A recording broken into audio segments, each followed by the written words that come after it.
할렐루야.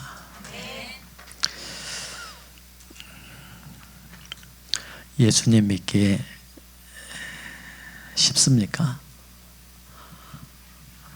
그러니까 아니요. 그러네. 오늘 저녁에요.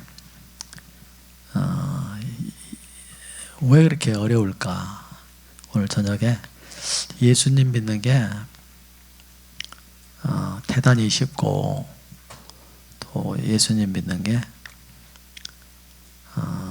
아주 간단하구나. 그런 그 말씀 요것만이면 된다. 그런 그 말씀을 한 곳 여러분들에게 소개해 드리겠습니다. 성경을 많이 몰라도 또 다른 것이 많이 부족해도 이거 하나만 알면 된다. 그런데 우리가 지금까지 이제 그 스터디해 왔던 모든 문제 또 과제들 그리고 또 신앙에 했던 거 또 알고 있는 성경 말씀 이런 것들이 다 여기로 들어오는구나 그런 생각을 요즘에 이제 하게 됩니다. 어딘가요? 신명기 8장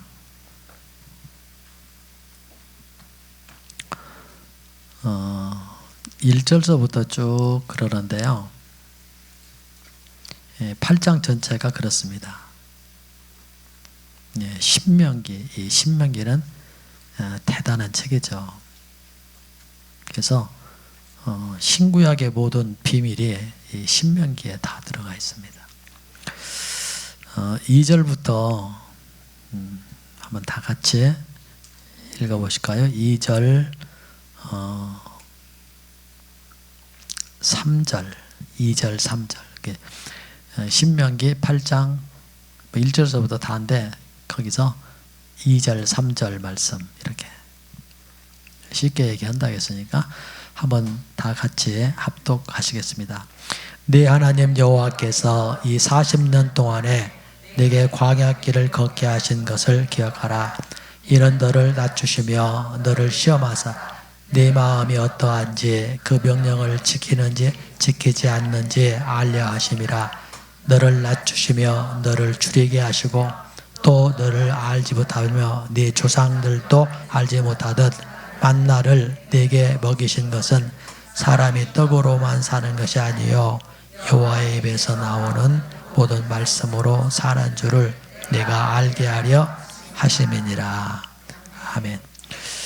이 말씀 40년 길은 어떤 면에서 보면은 인류의 역사 또 개인의 한 생애 모든 것이 다 거기에 함축되어 있는 말인데 이런 거죠. 왜 이스라엘 백성들을 그 광야 길로 인도했을까? 또 그 기간은 왜 40년이었을까? 그런 거죠.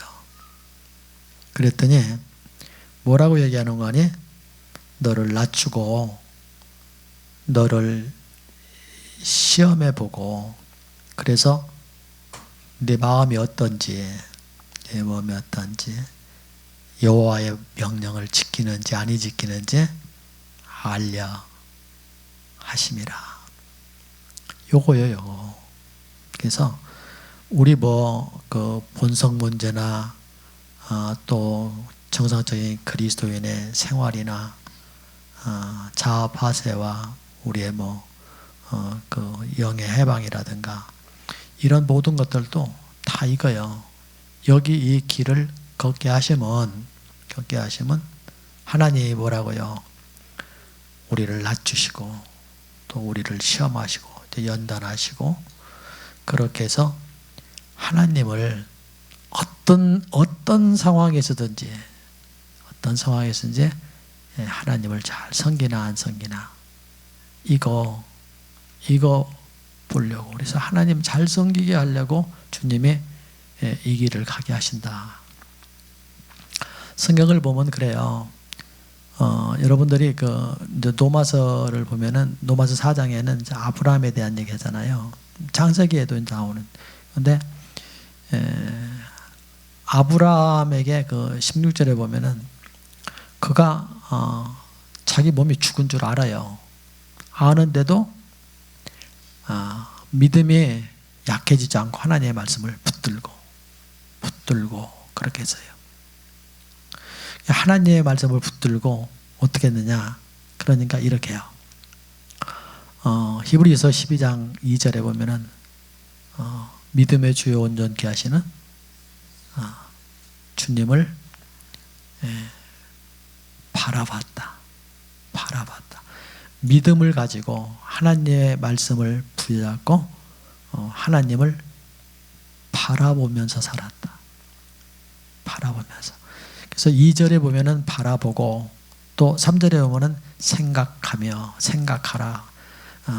바라보라, 생각하며 이렇게. 그래서 믿음을 가지고 그분을 바라봤다.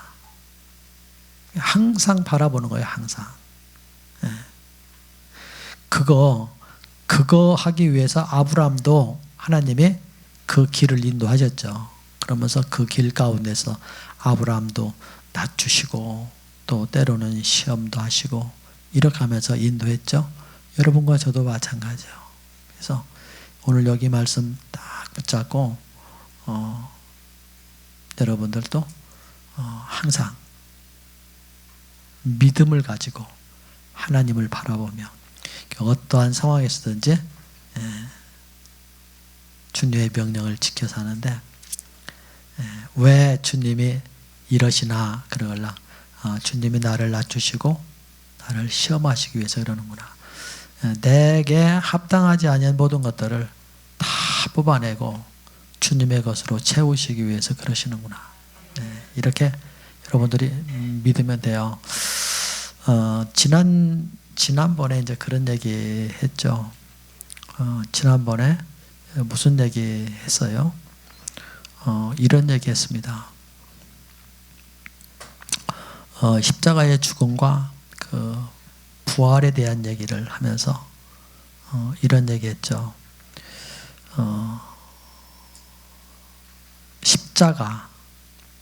십자가는 부활의 근간이고 그런 얘기예요. 십자가는 부활의 근간이고 그리고 부활은 십자가의 결과다, 열매다.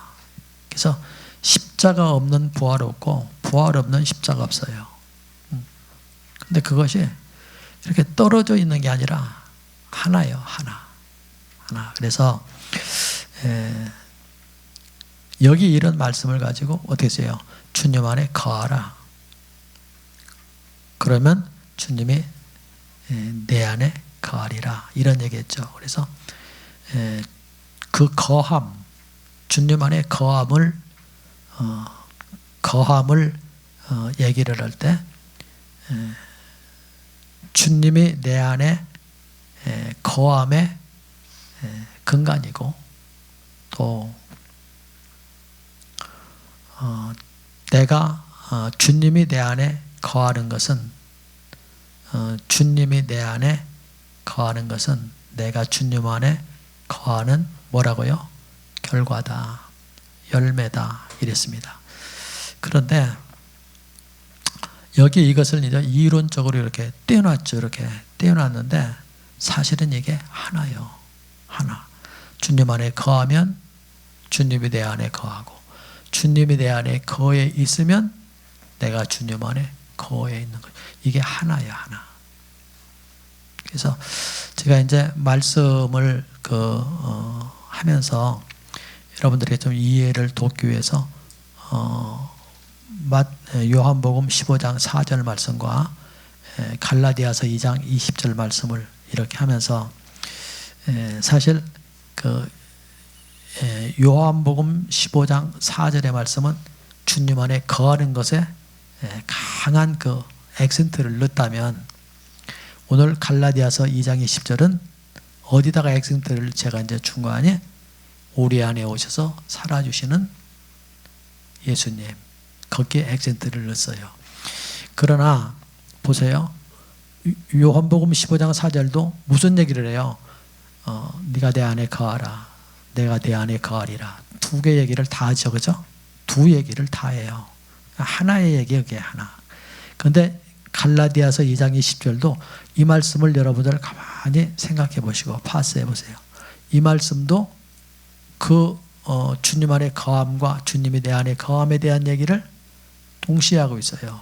그래서 내가 주님 안에 거함에 대한 얘기는 어떻게 얘기했어요? 갈라디아서 2장 20절에서는 내가 그리스도와 함께 십자가에 죽었나니 못 박혔나니 어디에 있어요?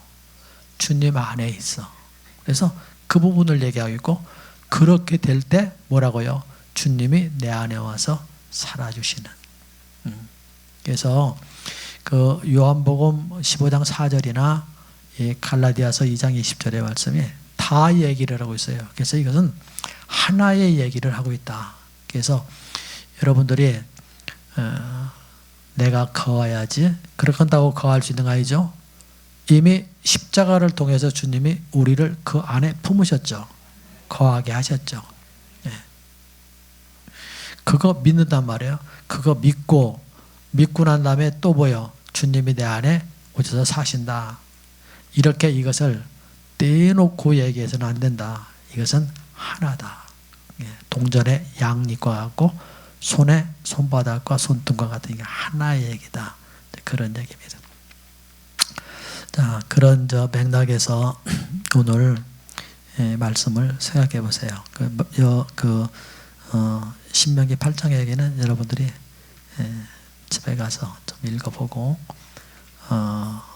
깊이 한번 묵상하고 그러면서 주님이 이것을 위해서 이스라엘 백성들을 그렇게 했고 아브라함을 그렇게 하고 수많은 우리의 믿음의 선진들을 그렇게 했고 우리를 그렇게 하고 나도 그렇게 하시는구나 이렇게 하고 여러분들이 주님이 인도하시는 대로 잘 갈 수 있는 그런 승리로운 신앙의 사람들이 되길 바랍니다.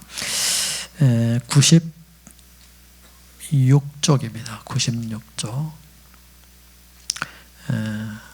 그 두 창조에 대한 얘기를 쭉 하면서 지난 시간에 그랬죠. 첫 창조의 것들은 두 번째 창조회로 그 어떤 것도 들어갈 수 없다. 또 가지고 들어갈 수 없다.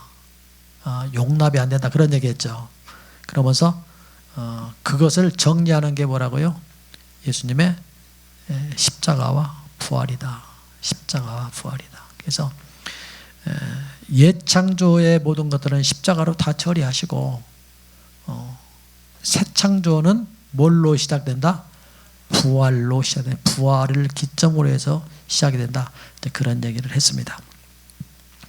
오늘 또 이제 같은 맥락의 얘기를 하는데 여러분들이 이제 이해할 것은 오늘 이 말씀도 십자가의 죽음에 대한 얘기를 하는데 십자가의 죽음 그러면 여러분들은 딱 뭘 생각하니 예수님과 함께 죽고 그래서 예수님이 당신 안에 우리를 거하게 하시기 위해서 당신 안에 우리를 품고 죽었다.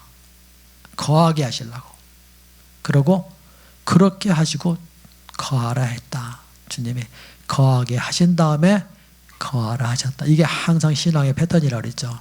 거하게 하셔야 거할 수 있다. 그래서 십자가를 통해서 우리는 예수님 안에 거할 수 있는 발판, 기반을 우리가 얻게 됐다. 그런 맥락으로 오늘 말씀을 상고할 수 있도록 그렇게 하시겠습니다. 베드로는 계속해서 침례가 선한 양심이 하나님을 향하여 찾아가는 것이라 이렇게 말했다. 베드로전서 3장 21절. 오늘 여기 말씀은 이게 이제 옛날 번역 RSB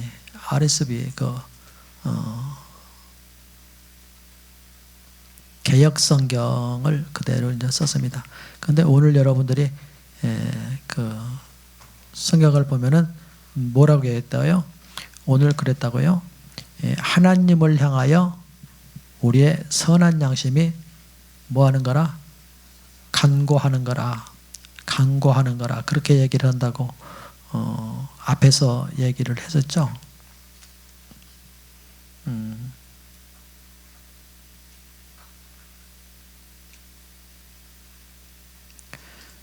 지난 시간에 그런 말씀을 우리가 했습니다.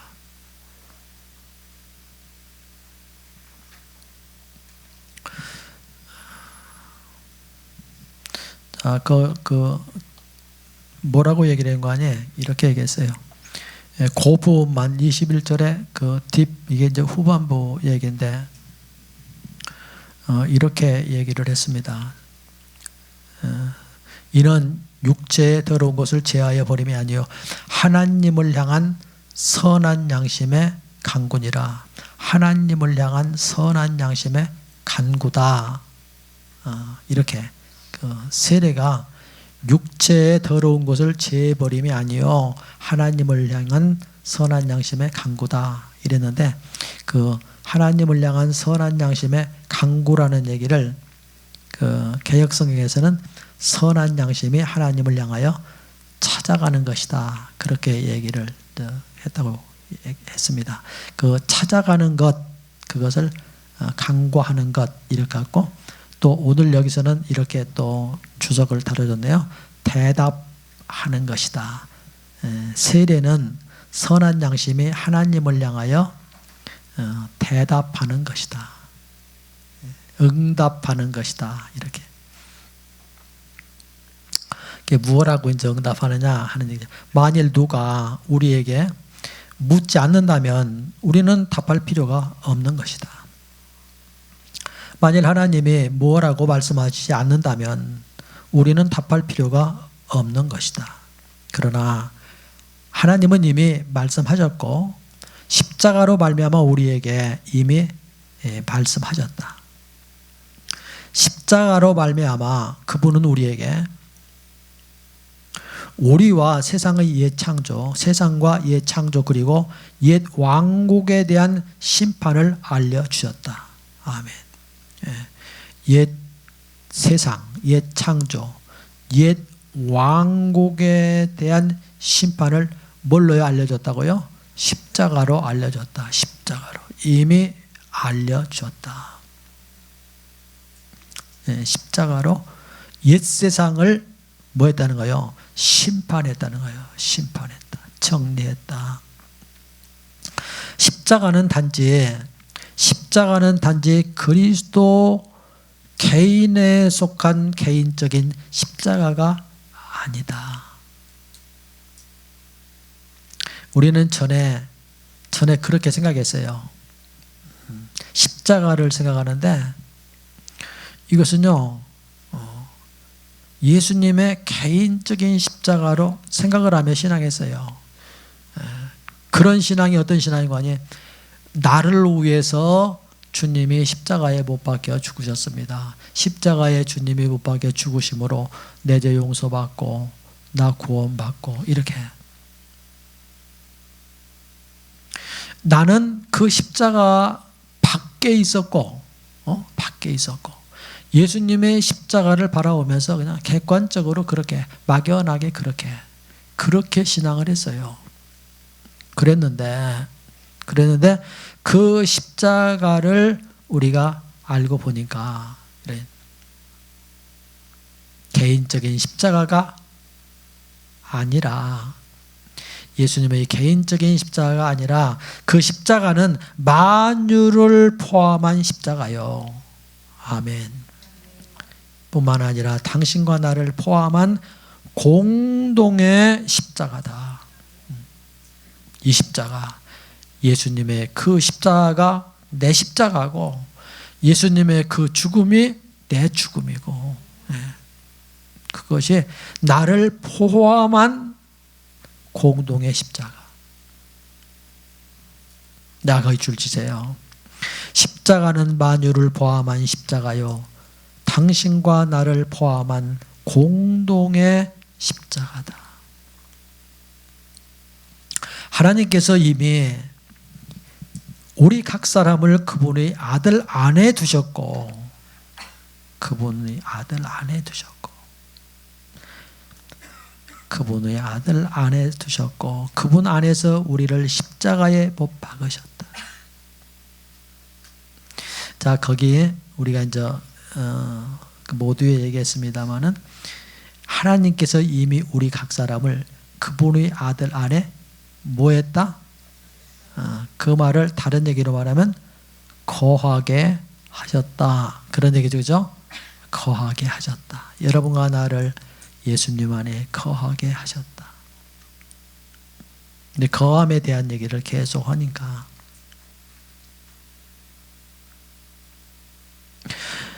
거하게 하시고 그분 안에서 우리를 십자가에 못 박으셨다.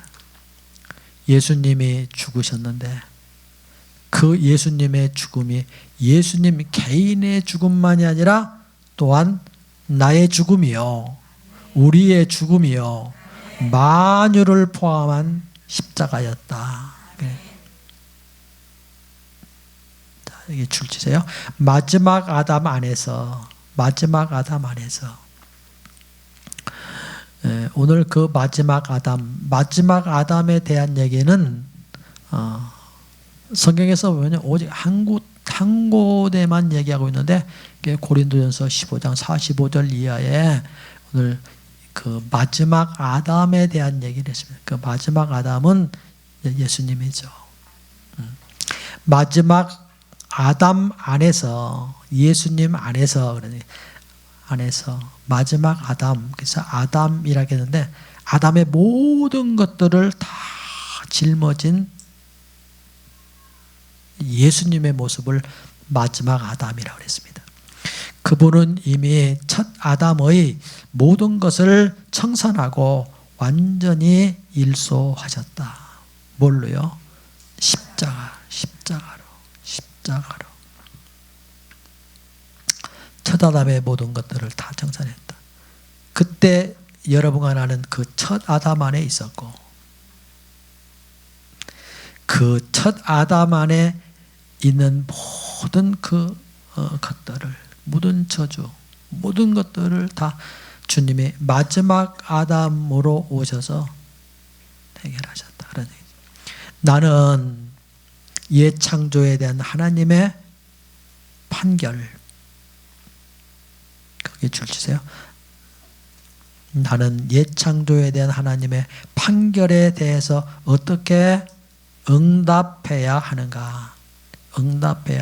그리고 대답해야 하는가? 그런 얘기. 저 위에서 그랬죠? 저 위에서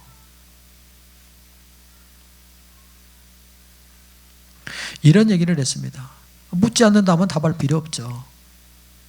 누구든지 누가 우리에게 묻지 않으면 대답할 필요 없고, 하나님이 우리에게 묻지 않으면 대답할 필요가 없죠. 그런데 주님은 지금 우리에게 물으신단 말이에요.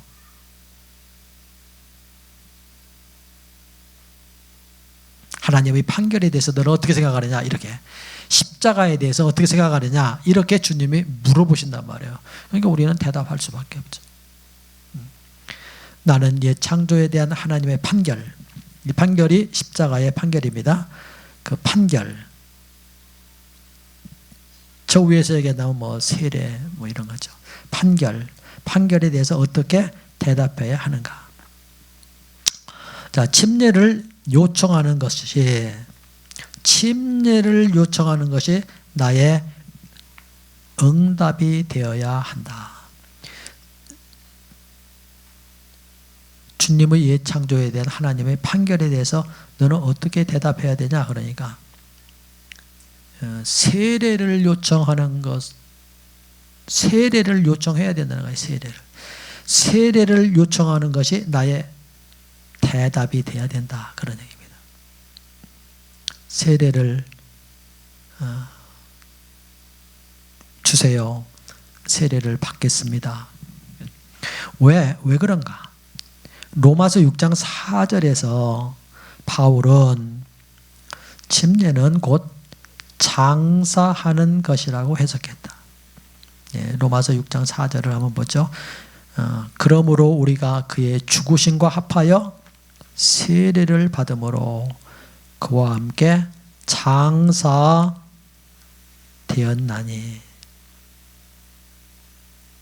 그래서 죽으심과 합하여 세례를 그와 함께 장사됐다. 그래서 세례를 뭘로 얘기를 하고 있는 거 아니에요? 장사로 얘기하고 있어요. 세례를 장사로. 그래서 세례 땡그레 치고 장사 이렇게 땡그레 치죠. 예. 로마서 6장 4절에서는 세례를 뭐로 얘기하느냐? 그러니까 장사로 얘기한다. 죽으신가 봐요. 세례를 받음으로 그와 함께 장사되었다. 자, 침례 자체는 세례 자체는 잘 들으세요. 여기 그걸 줄쳐 보세요.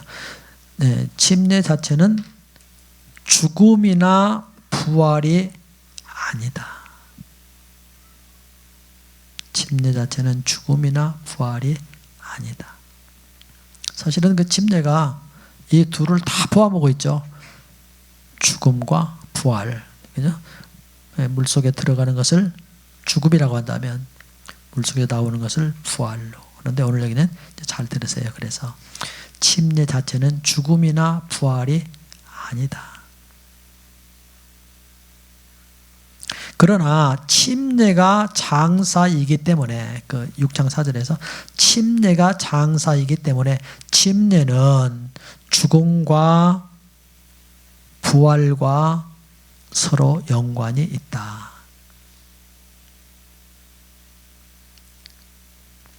자, 거기 줄 계속 치죠. 어떤 사람이 장사될 자격이 있는가? 여러분, 어떤 사람이 장사될 자격이 있는가? 당연히 죽은 사람이다. 그렇죠? 죽은 사람만이 장사될 자격이 있죠. 산 사람을 장사한다고 하면 가만히 있겠어요? 죽었으니까 장사해도 가만히 있지. 그러므로 내가 침례받기를 요청한다는 것은 내가 이미 죽었기 때문에 나는 오직 무덤에 들어가기에만 합당하다고 선포하는 것이다. 선포하는 것. 여기 줄 치세요. 그러나 안타깝게도 어떤 사람은 장사를 죽음의 방법으로 취한다. 그들은 장사를 통해서 자신을 죽이려고 한다.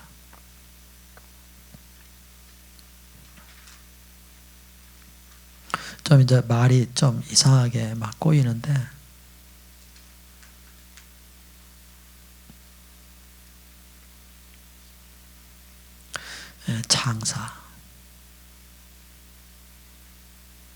장사와 죽음에 대한 얘기를 제가 하고 있어요. 자, 여기 이 얘기는 이런 거예요.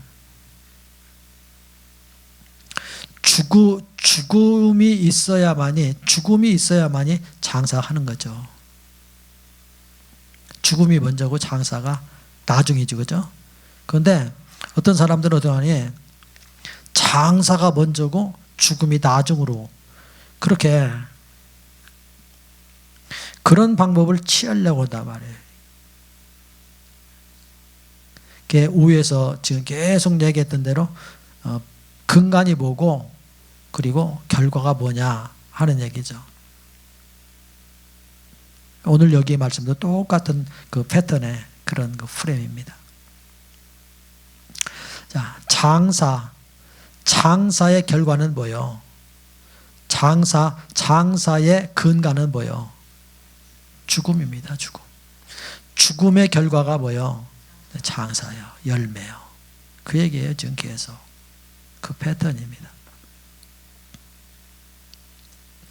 그런데 장사를 통해서 죽어보려고 한다. 말이 안 되는 얘기죠. 그죠? 그런데 그렇게 사람들은 생각한다고. 그게 안타까운 일이죠.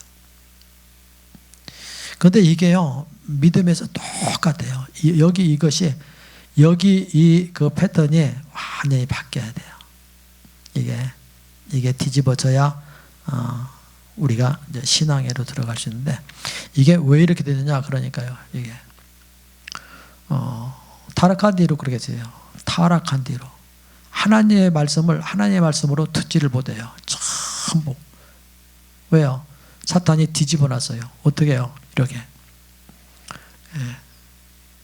진리를 거짓 것으로, 순리를 영리로, 그렇게 전부 바꿔놨어요. 그래서 여기 이것이 이제 바꿔져야 되는데, 이게 안 바꿔주면 신앙생활 무지하게 어려워요. 우리는 아주 이게 바뀌어져야 된다. 왜 이렇게 그 복음이 우리에게 들어오지 못하고, 다 이것 때문에 그래요. 다 사탄이 바꿔놨거든. 하나님을 썩어질 우상으로 바꿔놓고, 진리를 거짓 것으로 바꿔놓고, 그 다음에 순리를 영리로 바꿔놓고. 성령이 오셔서는 뭐요? 이걸 다 뒤집어 놓으려고 하니까, 이게 안 뒤집어지니까 이게 막 신앙생활이 그렇게 어려운 거예요. 자, 내가 강하게 말하거니와 우리의 눈이 열려서, 눈 열려야 된다는 얘기 참 많이 하네요. 그죠? 우리의 눈이 열려서 우리가 이미 그리스도 안에서 죽었고, 또한 그분과 함께 장사된 것을 보지 못했다면 우리에게는 침례받을 자격이 없다. 권리가 없다. 이걸 보지 못했다면 그 사람은 침례받을 권리가 없다. 이걸 본 사람만이 침례를 받을 권리가 있고 자격이 있다. 그러니 우리가 물속에 내려가야 하는 이유는 하나님이 보시기에 우리가 이미 죽었음을 시인했기 때문이다. 우리는 이 일을 간증하는 것이다. 우리는 이 일을 간증하는 것이다. 오늘 여러분과 제가 이 공부하면서 또 말씀을 우리가 상고하면서 복음이 하나님의 복음으로, 아들의 복음으로, 바울의 복음으로 있지 아니하고 여러분과 나의 복음이 돼서, 그 복음이 여러분과 나의 간증이 돼야 된다. 간증이. 그런데 그것이 말로만의 간증이 아니라 여러분과 나의 삶을 통해서 주님의 복음이 간증돼야 된다. 삶을 통해서.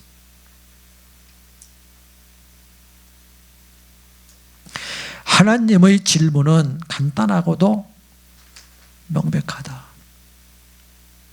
그분은 그리스도가 이미 죽었고, 또 내가 너를 그 안에 포함시켰다. 이 사실에 대하여 너는 어떻게 말하느냐고 말씀하시는 것이다. 나는 어떻게 답해야 하는가? 나는 주여 당신께서 이미 십자가에서 죽으신 것을 믿습니다. 당신께서 나를 당신의 죽음과 장사에 넣으신 것에 대해 나는 이해라고 말할 뿐입니다. 라고 말해야 한다. 거기에 줄 계속 지세요.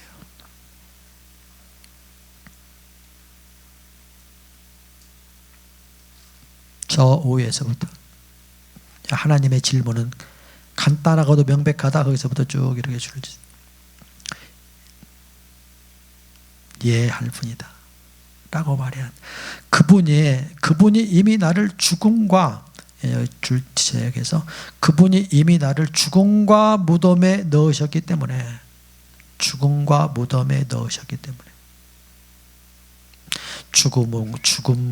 통하여서 장사했기 때문에 내가 침례를 청하는 것은 이 사실을 공개적으로 인정하는 것이다. 인정하는 것이다. 자, 중국의 예를 들어서 얘기를 한번 해봤네요. 중국에서 어떤 여인이 그녀의 남편을 잃었다.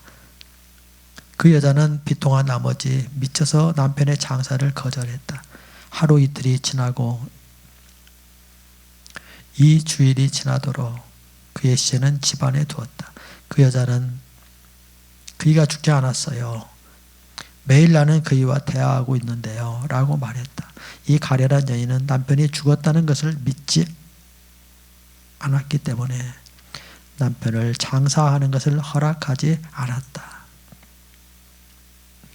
우리는 어느 때 우리가 사랑하는 사람을 장사하기 원하는 것, 그들이 죽었다는 것을 절대적으로 믿을 때다. 만일 그들에게 최소한의 소망이라도 있다면 우리는 그들을 장사하지 않을 것이다. 그러므로 우리는 언제 침례를 청하는가?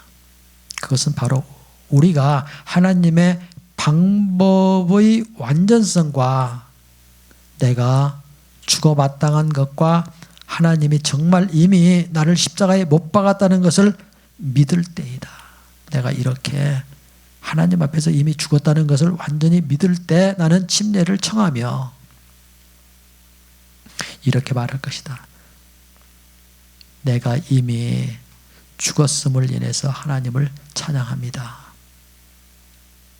주여, 당신께서 이미 나를 죽으셨으므로 이제 저를 장사하소서. 장사하소서. 이게 무슨 얘기예요? 침례하소서. 그런 얘기죠. 이렇게 하고서 2단계에 들어가서 세례받은 사람들 혹시 있습니까? 이렇게 돼서 나는 예수님과 함께 죽고 예수님과 부활이, 예수님의 죽음이 내 죽음이고 예수님의 부활이 내 부활이, 난 이 체험했고요. 확신합니다. 이런 가운데서 여러분들 세례받은 사람 있습니까? 혹시? 나는 세례를 받는데 어떻게 받은 거니? 교회 된 게 이제 한 2개월 됐나? 군대를 가야 되는데요. 목사님이 오시라고 하더라. 세례를 주겠대요. 그것도 모르겠는데. 그래서 그 지리를 하는데 성만찬, 성만찬이 뭔지 아냐? 성만찬이 뭔지 몰라요, 목사님. 그랬더니 말씀하시고서 세례를 주시더라고. 혼자 받았어요. 2단계에 들어간 다음에 세례를 받는 사람은 참으로 없을 거예요. 있을 수도 있겠지만 드물 겁니다. 그래서 그렇게 된 사람만이 그 권리가 있고 자격이 있다. 그렇게. 자, 중국에 긴급구조기관 2개가 있는데 하나는 적십자사이고 다른 하나는 청십자사다.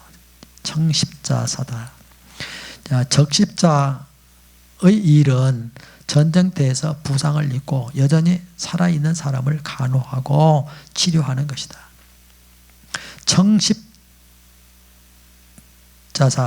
청십자사의 일은 기근이나 수해 혹은 전쟁 중에 사망한 사람들을 장사하는 것이다.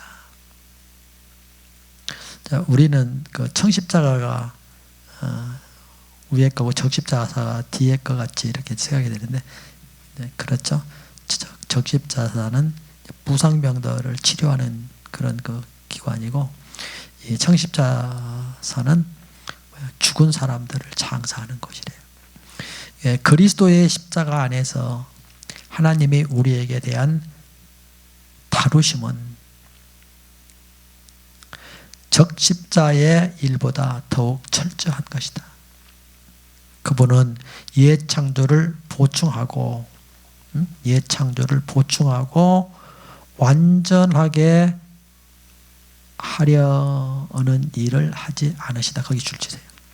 그분은 옛 창조를 보충하고 부족한 것을 보충하고 또 옛 창조의 불완전한 것들을 완전하게 하려고 주님은 일하시지 않는다. 그런 얘기. 우리는 여기 이걸 생각해요. 예수님 믿고 그냥 착한 사람 되고 더 좋은 사람 되고 이런 그러는데 주님은 우리를 그렇게 개선시켜서 쓰시지 않는다. 사람을 개선시켜서 쓰지 않는다. 어떻게 한다고요? 죽이신다. 그리고 다시 태어나게 하셔서 다시 살려서서 그래서 쓰신다. 그분은 심지어 살아있는 사람을 못 받고 장사하심으로써 그들로 죽음에서 부활하여 새 생명을 갖게 하신다. 그 위에 그 보충이라고 하는 거, 보충이라는 것을 이렇게 땡그레 외치고요. 그 다음에 그 새 생명 이렇게 땡그레. 보충해서 사용하시는 분이 아니라 새 생명을 갖게 하셔서 사용하신다.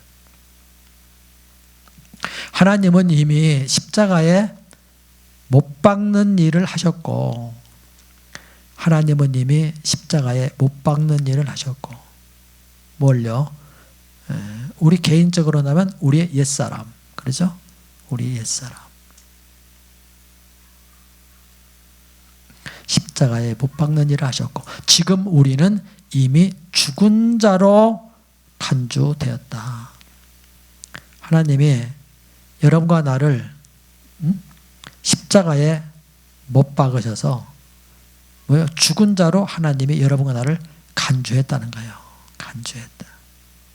계산 다 끝났다 그런 얘기입니다. 그런데 우리는 뭐라고요? 계산 안 끝났습니다. 해봐야 됩니다. 이러고 이제 있는 거예요. 그러나 우리는 이 사실을 받아들이고 청십자사의 일에 복종해야 하며 장사로 죽은 사실을 확증해야 한다. 오늘날 옛 세상과 새 세상, 옛 세상과 새 세상이 있는데 거기 줄 치세요. 옛 세상과 새 세상이 있는데 이 두 세상 사이에 무엇이 있다? 무덤이 있다. 무덤이 있다. 그러니까 십자가의 죽음과 부활 사이에 뭐가 있다? 무덤이 있다. 그 무덤이 뭐요? 장사다. 장사. 십자가와 부활 사이에 뭐가 있다? 장사가 있다. 옛 세상과 새 세상 사이에 뭐가 있다? 장사가 있다. 그래서 그 장사를 기점으로 해서 옛 세상의 것들이 절대로 뭐라고요? 새 세상으로 뭐라고요? 옮겨갈 수 없다. 그 어떤 것들도 옮겨갈 수 없다. 그러니까 이게 6은 6이고 0은 0이고 그래. 절대로 그렇다. 하나님은 이미 나를 못 박으셨지만 아멘입니까? 아멘입니다. 이미 나를 못 박으셨지만 나는 무덤에 들어가는 것에 동의해야 한다. 동의해야 한다. 하나님은 이미 나를 십자가에 못 박으셨는데 나는 무덤에 들어가는 것에 대해서 동의를 안 해요. 않는단 말이에요. 그런데 뭐 해야 된다? 동의해야 된다. 나의 세례는 하나님께서 그분의 아들의 십자가 안에서 내게 주신 판결을 확증하는 것이고 나의 세례는 세례가 뭐라고요? 장사를 했죠. 장사. 나의 장사는 하나님께서 그분의 아들의 십자가 안에서 내게 주신 판결을 확증하는 것이고 무덤은 그렇다. 무덤. 또한 내가 이미 옛 세상과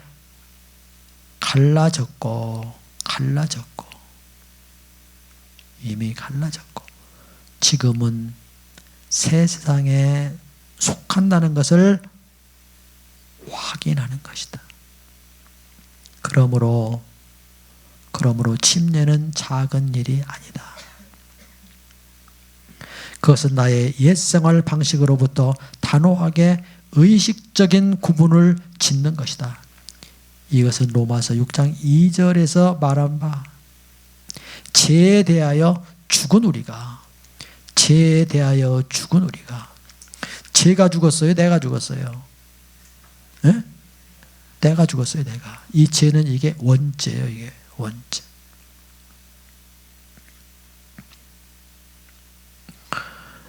죄에 대하여 죽은 우리가 어찌 그 가운데 더 살리요? 바울의 뜻은 만일 우리가 옛세상에 계속 머물기 원한다면 왜 침례를 받는가? 만일 너희들이 옛세상에서 계속 살아가기를 원한다면 침례를 받는 것은 합당치 않다는 것이다. 일단 우리가 이것을 보았다면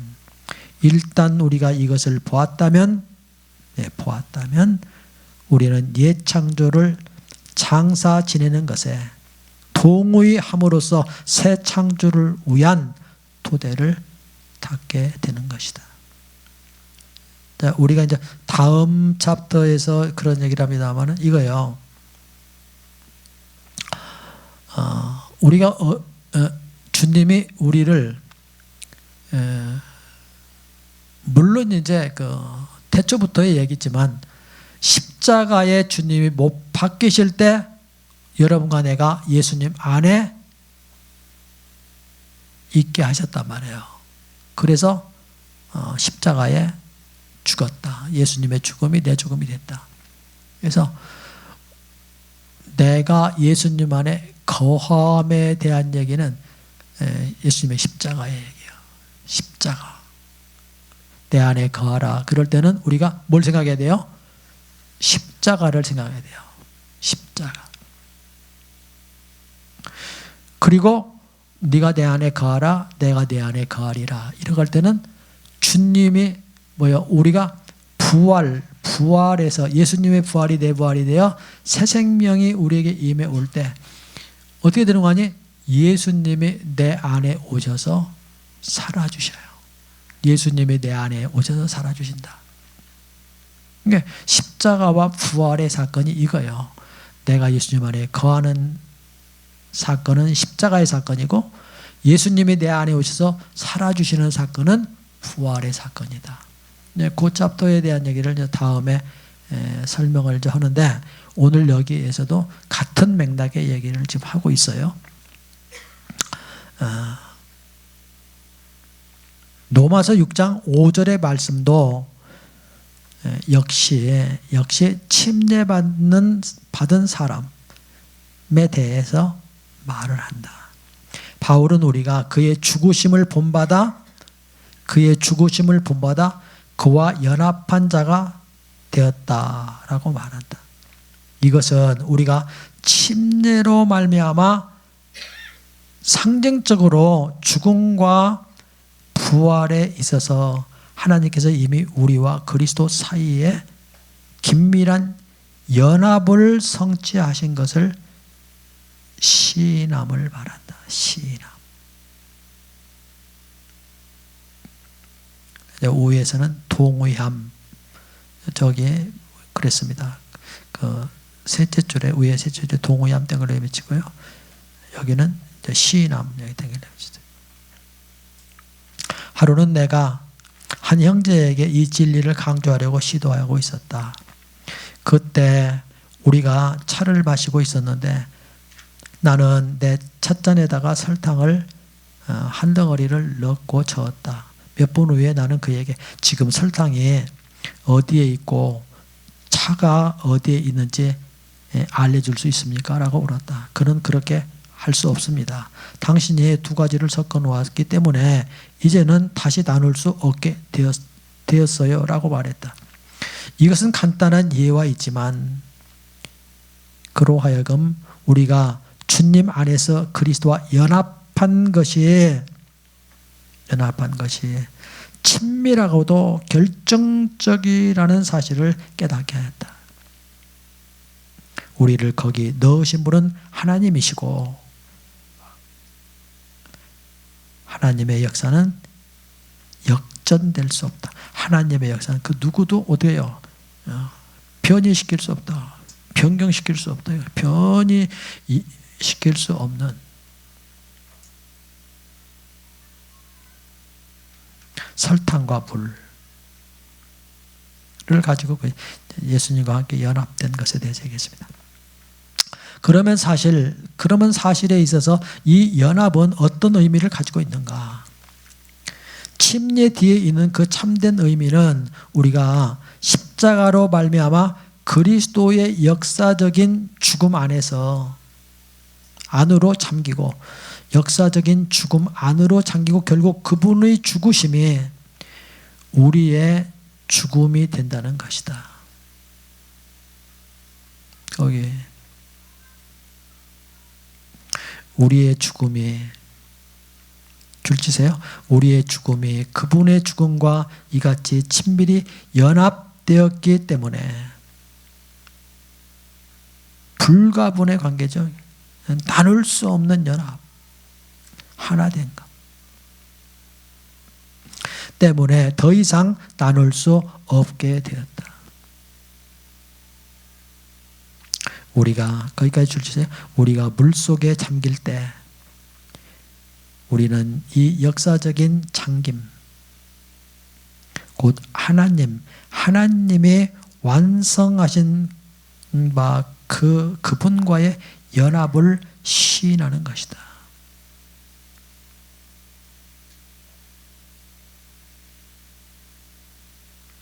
거기에서요 연합을 시인하는 것이다. 거기를 줄치세요. 연합을 시인하는 것이다. 저 위에서는 동의하는 것이다. 그렇게 됐죠.